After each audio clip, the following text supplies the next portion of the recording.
Inspiration is the foundation of the work we will do together. Without it, nothing happens.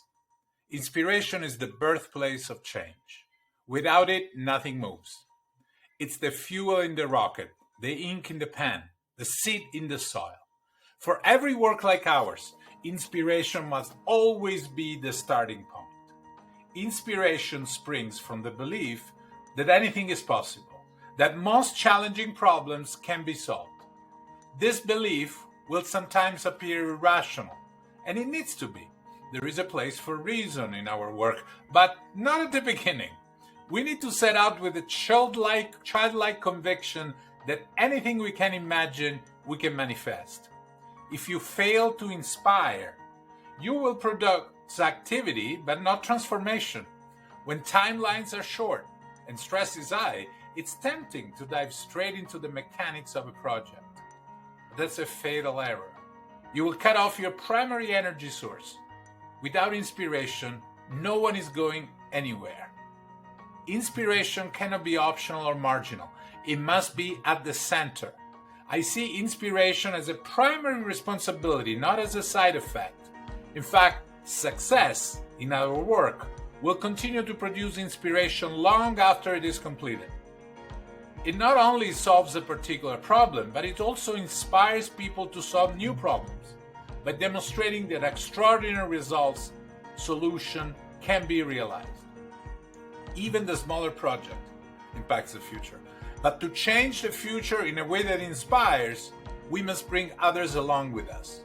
For this reason, collaboration and inspiration are inseparable. After all, our work is a collective enterprise.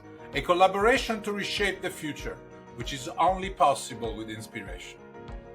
How do you get inspired? The answer to this question is very personal and different for each of us because it requires each of us to look inside, ask questions, and take time to find the answer. I know for myself that to get inspired, I need to believe.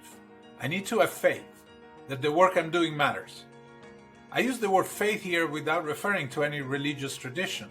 I'm talking about faith as a deep trust in our own inner and outer experiences. When we trust our own inner or outer experiences, we can find inspiration. We can trust ourselves enough to commit to hope, to take a little risk, to give ourselves to something. Most people I work with do not give themselves to something. And when they do, it's because they want to win or look good. But this is not about that.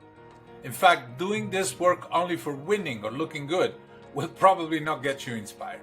And we have no certainty, by the way, that we will succeed. Still, if you can make this work personal for you, well, then it will mean something. Then you will experience something. If you can be present to who you are and do this work simultaneously, you will show up in your group inspired. And then approval, survival, or victory will become less important. You will have created the right context for you to inspire yourself and others.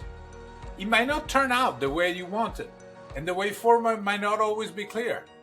Yet, if you manage to see not knowing not as irritating confusion, but as a possibility, then the confusion, which is only a defense against fear, will turn that into a blank slate from where you can rewrite the future.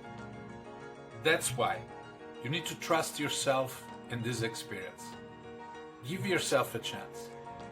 Show up like this matters to you. Show up because this matters to you. Inspiration is a strategy for making a better future. Trust your belief that the future can be better. Then let's all of us, step up and take responsibility for making it so.